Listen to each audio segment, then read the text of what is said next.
It was a car accident. Nothing particularly remarkable, but fatal nonetheless. You left behind a wife and 2 children. It was a painless death. The EMTs tried their best to save you, but no avail. Your body was so utterly shattered, you were better off, trust me. And that's when you met me. What? What happened? You asked. Where am I? You died, I said. Matter-of-factly, no point menacing words. There was a truck, and I was skidding. Yep, I said. I died? Yep, but don't feel bad about it. Everyone dies. You look around, there was nothingness. Just you and me, What is this place?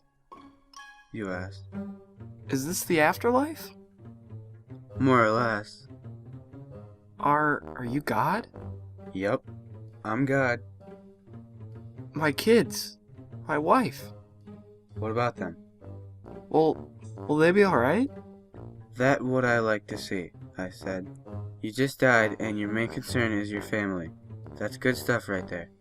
You looked at me with fascination. To you, I don't look like God. I just look like some man, some vague authority figure, more of a grammar school teacher than the Almighty. Don't worry, I said. They'll be fine. Your kids will remember you as perfect in their every way. They don't have time to grow contempt for you. Your wife will cry on the outside, but will be very secretly relieved. To be fair, your marriage was falling apart, if it's any consolation. She'll feel very guilty for feeling relieved. Oh, You said. so what happens now? Do I go to heaven or hell or something? Neither. You'll be reincarnated. Ah. So, the Hindus were right? All the religions are right in their own way, I said. Walk with me. You followed along as we strolled in the void. Where are we going? Nowhere in particular. It's just nice to walk while we talk. So what's the point then? When I get reborn, I'll just be a blank slate, right? A baby? So all my experiences and everything I did in life won't matter? Not so. You have within you all the knowledge and experience of all your past lives. You just don't remember them right now. I stopped walking and took you by the shoulders. Your soul is more magnificent, beautiful, and gigantic than you can possibly imagine. A human mind can only contain a few fraction of what you are.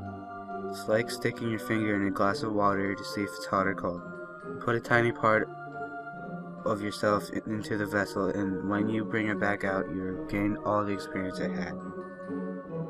You've been a human for the last 34 years, so you haven't stretched out yet and felt the rest of your immense consciousness. If we hung out here for longer, you'd start remembering everything, but there's no point doing that between each life. How many times have I been reincarnated then? Oh, lots. Lots and lots, and into lots of different lives, I said. This time around, you'll be a Chinese peasant girl in 540 AD.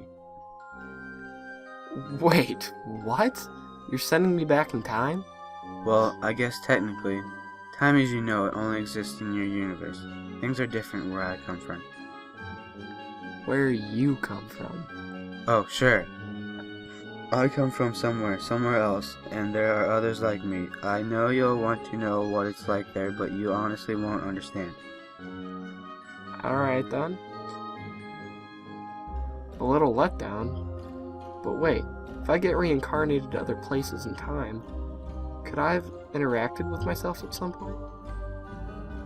Sure, happens all the time, and with both lives only aware of their own time span, you don't even know it's happening.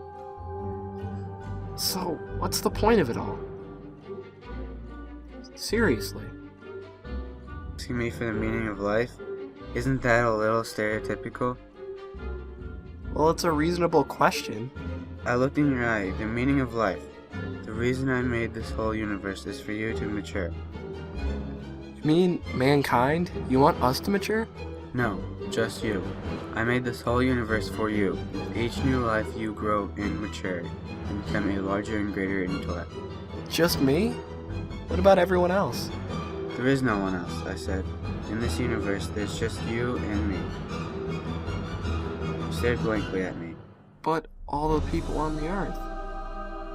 All you, different incarnations of you.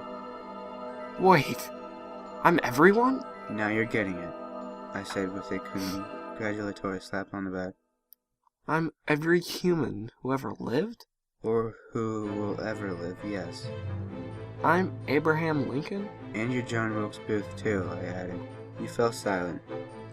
Every time you victimized someone, I said, you were victimizing yourself. Every act of kindness you've done to yourself, every happy and sad moment ever experienced by every human was or will be experienced by you. Why? Why do all this? Because someday you will become like me, because that's who you are. You're one of my kind. You're my child. Whoa! You mean I'm a god? No, not yet. You're a fetus. You're still growing. Once you've lived every human life throughout all time, you will have grown enough to be born. So, the whole universe, it's just... An egg of sorts, I answered. Now it's time for you to move on to your next life. And with that, I sent you on your way.